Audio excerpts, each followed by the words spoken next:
अस्सलाम वालेकुम नाज़रीन, शोएब शाहीन और कौसर काज़मी के दरमियान शदीद लड़ाई होगी। शोएब शाहीन ने कौसर काज़मी को नानी याद दिलवा दी। आइए नाज़रीन वीडियो देखते हैं, फिर बात करते हैं। जो रवायात डाल रही है इस टाइम हुकूमत, ये मुनासिब नहीं है। सदा आप लोगों ने भी, गवर्नमेंट भी, नरेंद्र पाकिस्तान तरीके इंसाफ के दौरे हुकूमत में जो कुछ हुआ, जिस तरह केसेस भरे, आज उन पर केसेस बन रहे हैं, वो एडमिट भी करते हैं कि गलत हुआ, नहीं होना चाहिए था। ये आप लोग जो एक नई रवायत पैदा कर रहे हैं, डाल रहे हैं कि एक सूबे का चीफ एग्जीक्यूटिव कैपिटल में गायब हो जाए, तो ये गलत नहीं है, मुनासिब नहीं। इसको समझते कि नहीं होना चाहिए था, कुछ इस पर सोच विचार हो, इसको मामले को बेहतर करें। आदिल, सबसे पहले तो मुझे टाइम बराबर दीजिएगा, जरा तराजू को बराबर। जी आप लें टाइम, क्योंकि पूरे लेक्चर सुनता हूं मैं, जब मेरी बारी आती है तो बहुत कलील टाइम मिलता है। मैं आपको ये अर्ज कर रहा हूं जी, तारीख में आप पूछ रहे थे कि कभी इससे पहले भी ऐसा हुआ है। तारीख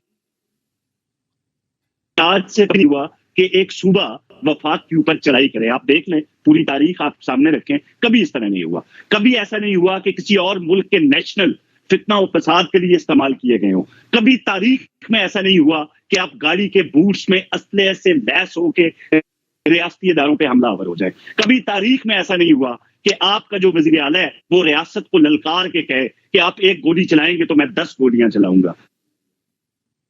मामला होगा, आप कानून अपने हाथ में लेने की कोशिश करेंगे, सुबह वफाक पे चढ़ाई करेगा, तो आप क्या समझते हैं कि रियासत एक्शन नहीं लेगी? रियासत बिल्कुल नहीं। आप ये बताएं ना, 2002 जब जजेस वाली तहरीक थी, लाहौर से मियां साहब चले थे, वहां पे गवर्नर राज भी लगा था। सलमान तसीर मरहूम जो है, उनको गवर्नर राज के टाइम उनको इख्तियारात दिए गए थे, तो उस टाइम वफाक ही आ रहे थे ना मियां साहब, पूरी मशीनरी लेके पंजाब से।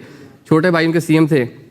तो रियासत ने एक्शन, आपने खुद बता दिया, गवर्नर राज रियासत ने, भाई रियासत एक्शन लेती है। जो जरूरी इकदाम होते हैं अवाम के लिए, अवाम की जानो माल के लिए, सरकारी इमलाक के लिए, उनके तहफ़्फ़ुज़ के लिए। अब खान साहब दिन को कहे जी कि आपने 2 दिन लग जाएं, आपने हर हाल में पहुंचना है। अब वो नहीं उस तरीके से एहतजाज कर सके। एक अली अमीन गंडापुर नजर आ रहे हैं, बाकी लीडरशिप वर्किंग फ्रॉम होम वाला मामला कर रही है।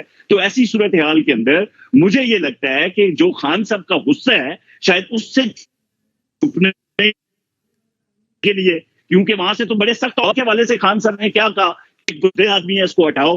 वो तो ये ऑन रिकॉर्ड बातें हैं। अब अली अमीन गंडापुर वहां से तो बड़े जोश खरोश से आते हैं, फिर वो शावर लेने केपी हाउस में चले जाते हैं, क्योंकि केपी हाउस, अब इनको आइन याद आ रहा है कि एक घर पे हमला किया है। आप केपी हाउस में साने 9 मई के जो मुजरिम हैं, सामने पूरी कौम ने उनको देखा। उनकी जब आप पनाहगाह बना लेंगे, वहां से रियासत पे हमला आवर होंगे, वहां पे आप तरबियत याफ्ता लोग बिठाएंगे, तो आप क्या समझते हैं रियासत, वहां पे कुछ ऐसी चीजें होती हैं आदिल, जहां पे आपको आउट ऑफ पे जाके काम करने पड़ते हैं अपने मुल्क की सालमियत के लिए, अपनी रियासत की सालमियत के लिए। अब क्या हम इनको वेलकम करें? आए जी 12 हेड ऑफ स्टेट आ रहे हैं, पूरे मुल्क की आवाम का फायदा है, आप चढ़ाई कर दें, आप दुनिया को ये पैगाम दे दें, तो इस तरह तो नहीं हो सकता।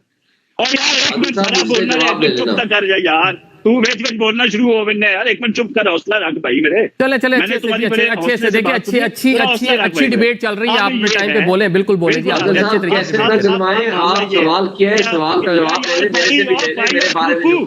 चुप कर जाए यार। ओ भाई मेरे, चुप करके सुन यार शोएब, मैं तुम्हारी बात में नहीं बोला, क्यों बोलते हो बीच में? आराम से बात सुनो।